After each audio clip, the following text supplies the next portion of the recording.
प्यारे बच्चों, आज हम शुरू करने जाते हैं अपनी पहली एसएसटी क्लास। ओके, इसमें हम जो है 6th क्लास की एनसीईआरटी का जो इतिहास का पोर्शन है वो हम सबसे पहले एमसीक्यू में करेंगे। तो उसके कुछ एमसीक्यूज़ जो है मैंने यहाँ पर आपकी स्क्रीन पर रखे हुए हैं। आप उनको जो है ध्यान से पढ़ें और कोशिश करें कि आप उनका जो है सही जवाब जो है दे पाएँ। तो हम स्टार्ट करते हैं। सबसे पहले जैसे कि हम देख पा रहे हैं अपना फर्स्ट क्वेश्चन। तो हमारा फर्स्ट क्वेश्चन क्या है कि जो व्यक्ति, अब हमारा ये फर्स्ट लेसन है हमारे अतीत क्या, कब, कैसे और कहाँ और कैसे। फर्स्ट क्वेश्चन जो दिया है इसमें ये क्या है कि जो व्यक्ति अतीत का अध्ययन करते हैं वे क्या कहलाते हैं। अब अतीत माने जो हमारे पास्ट का अध्ययन करते हैं तो उसमें कौन है, चित्रकार, कलाकार, पुरातत्वविद या इतिहासकार। तो इसका राइट क्या बनेगा बेटा, इतिहासकार। नेक्स्ट है कृषि का आरंभ कितने वर्ष पूर्व हुआ था। अब कृषि का जो आरंभ है वो कितने वर्ष पूर्व हुआ था, 10,000, 5,000, 8,000 या 6,000। तो इसका राइट क्या है, 8,000 वर्ष पूर्व हुआ था। अब जो है हमारा थर्ड क्वेश्चन है सिंधु सभ्यता के प्रथम नगरों का उदय कब हुआ। अब जो सिंधु सभ्यता के प्रथम नगर थे उनका उदय कब हुआ। तो ये दिया गया है 4,000 वर्ष पूर्व, 4200 वर्ष पूर्व और 4500 वर्ष पूर्व। तो इसका राइट क्या होगा बेटा, है कितना, 4700 वर्ष पूर्व। उसके बाद नेक्स्ट है मगध राज्य का उद्भव कब हुआ। उद्भव होता है कि उसका पनपना, उसका जो है विकास होना, उसका जो है अतीत में आना। तो मगध राज्य का उद्भव कब हुआ, 2200 वर्ष पूर्व, 2500 वर्ष पूर्व, 2700 वर्ष पूर्व, 2400 वर्ष पूर्व। तो इसका ठीक क्या है कि 2500 वर्ष पूर्व। 2500 वर्ष पूर्व क्या हुआ था बेटा, मगध का उदय हुआ था। अब हम नेक्स्ट क्वेश्चन हमारा प्राचीन सिक्कों, खंडहरों, अवशेषों आदि का अध्ययन करने वालों को क्या कहते हैं। जो हमारे प्राचीन सिक्के हैं, खंडहर हैं, अवशेष हैं, उनका जो अध्ययन करेंगे तो उनको हम क्या बोलेंगे, उनको हम बोलेंगे पुरातत्वविद, कलाकार, वैज्ञानिक या साहित्यकार। तो आप इसने, मैं सोचता हूँ सबने पहचान कर लिया होगा कि इसका राइट क्या है। इसका राइट है पुरातत्वविद। अब नेक्स्ट क्वेश्चन है, इसके बाद जो क्वेश्चन आएंगे वो बहुत ही इम्पोर्टेंट आप कह सकते हैं क्योंकि आपके एग्जाम में अक्सर वो पूछे जाते हैं। तो इसमें दिया गया है छठा क्वेश्चन, तिथि के रूप में बीसी का क्या अर्थ है। तो बीसी का before coming, before Christ, before Christmas या बिफोर क्राइसिस। तो इसका बी ऑप्शन ठीक है, बिफोर क्राइस्ट।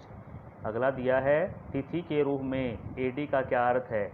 तो एडी का क्या अर्थ है, आफ्टर डेथ, एनोडाई, आफ्टर डेथ या एनो डोमिन। तो इसका सही ऑप्शन क्या होगा, एनो डोमिन। ओके, तो क्वेश्चन नंबर 8 जैसे कि आप देख पा रहे हैं ईसा पूर्व का क्या अर्थ है। ये ईसा पूर्व का जो है इसका अर्थ होता है ईसा मसीह के जन्म से पहले की जो बात है उसको हम बोलेंगे ईसा मसीह के जन्म से पहले की बात है। और सीई का प्रयोग क्या दर्शाने के लिए होता है, ईसा पूर्व, कॉमन एरा, एनो डोमिन या ईसवी। तो इसका सीई का जो सी और ई है इसका पूरा क्या है, कॉमन एरा। ये ओके।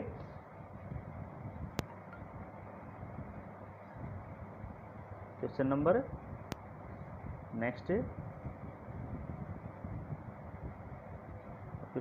देखते हैं हम आपका क्वेश्चन नंबर 10 क्या है, लगभग 8,000 वर्ष पूर्व गेहूं तथा जौ जैसी फसलें कहाँ उगाई जाती है। तो कहाँ उगाई जाती थी आना चाहिए, वैसे जाती है दिया है। तो सुलेमान तथा किरथर पहाड़ियों के पास, नर्मदा नदी के तट पर, गारो पहाड़ियों के पास। तो इसका राइट ही क्या होगा, जो आपका घ दिया गया है विंध्या पहाड़ियों के पास। उसके बाद जो आपका 11 क्वेश्चन वो देखें, जो नदियाँ एक बड़ी नदी में मिल जाती हैं उन्हें क्या कहते हैं। तो सबको पता है जब एक नदी बड़ी नदी में मिलती है तो उसको हम बोलते हैं सहायक नदी। उसके बाद जो नेक्स्ट क्वेश्चन है आपका, भरत नाम का प्रयोग किस क्षेत्र में रहने वाले लोगों के लिए प्रयोग किया जाता था। अब जो है किन लोगों के लिए प्रयोग किया जाता था, तो उसका सही आंसर क्या होगा, दक्षिण भारत, पूर्वी भारत, उत्तर पश्चिमी या दक्षिण पूर्वी। तो इसका ठीक क्या है, गे वाला उत्तर पश्चिमी। अब दिया है, लोग सदैव उपमहाद्वीपों के एक हिस्से से दूसरे हिस्से तक की यात्रा क्यों करते थे। तो क्यों करते थे, काम की तलाश में, प्राकृतिक आपदाओं के कारण, नए स्थानों की खोज में। तो इसका घ वाला क्या है, उपरोक्त सभी। अब हम करते हैं, प्राचीन काल के मगध प्रदेश में, प्राचीन काल का जो मगध प्रदेश में वर्तमान के कौन कौन से राज्य का अधिकांश भाग था। तो इसमें कौन से राज्य का अधिकांश भाग था, तो वो राज्य है आपका बिहार राज्य। बिहार राज्य का अधिकांश भाग था। किन फसलों की खेती लगभग 8000 वर्ष पहले की गई।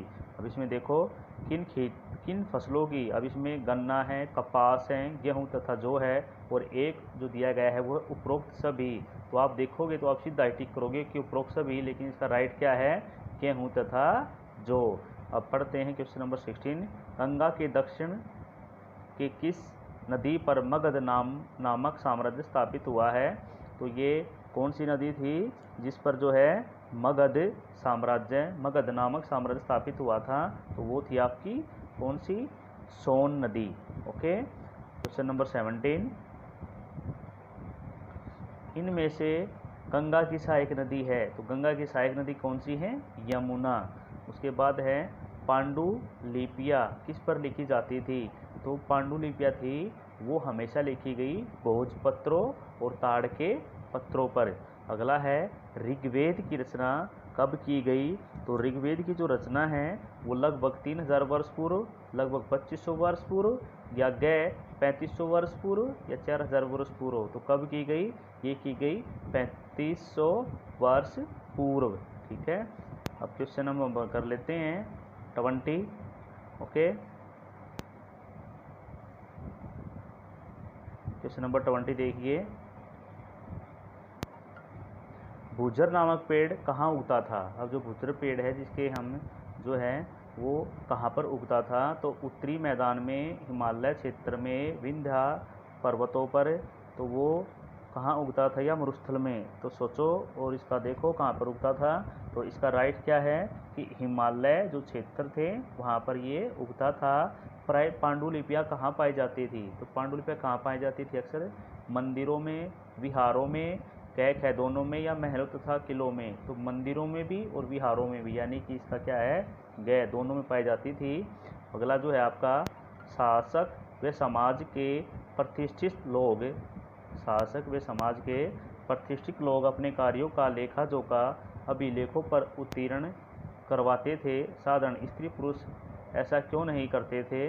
वे राजा से डरते थे, उनकी इस कार्य में रुचि नहीं थी, उन्हें रोजी रोटी की चिंता थी, वे चित्रकार नहीं थे। तो इसमें क्या है, उन्हें रोजी रोटी की चिंता थी। निम्नलिखित में से किस स्रोत से हमें प्राचीन काल की जानकारी मिलती है। तो जो प्राचीन स्रोत हैं, तो समाचार पत्र तो थे ही नहीं, ऑडियो वीडियो टैप भी नहीं थी, तो सरकारी रिकॉर्ड्स वो भी नहीं थे। तो इसमें क्या है, खुदाई से प्राप्त अवशेष।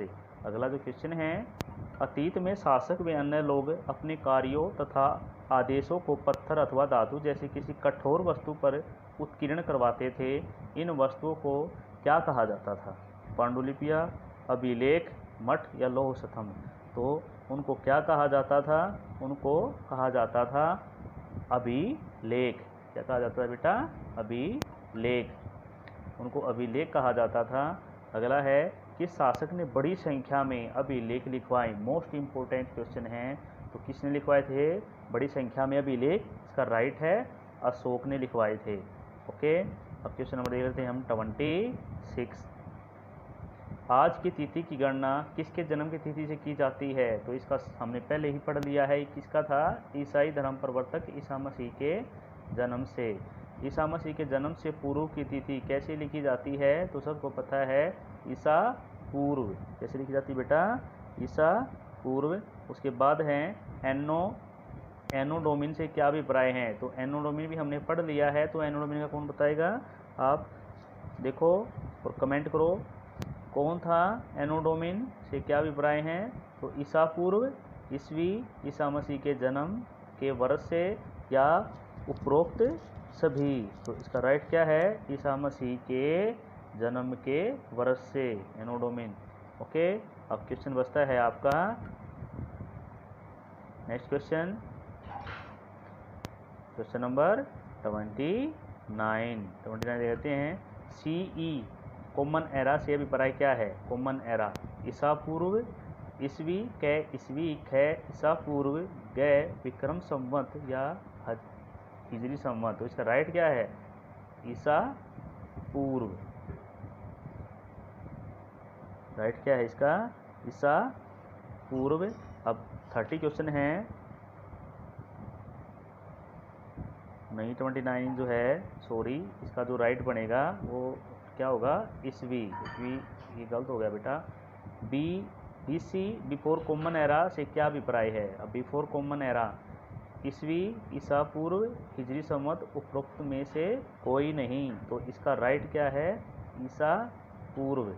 अगला है कारंतुस किसे कहा जाता था? तो ये इम्पोर्टेंट है। कारंतुस किसे कहा जाता था? राजा रानियों के नाम वाले फ्रेम को कहा जाता था। और अगला जो क्वेश्चन है आपका, लैटिन के शब्द में मेनू का क्या अर्थ होता था? तो मेनू का जो अर्थ होता था वो होता था आपका हाथ। ओके क्लास, आप सभी को कैसी लगी ये वीडियो कमेंट में ज़रूर बताएं। अगर आपको अच्छी लगी तो जो है लाइक करें, सब्सक्राइब करें, ताकि मैं आगे भी इसी प्रकार का जो लेसन नंबर 2 है इतिहास का क्लास 6 का, उसको आगे भी बना पाऊँ। ओके, लाइक करते रहें, सब्सक्राइब करते रहें और कमेंट में जो है अपने जवाब भी दें। Okay, thank you.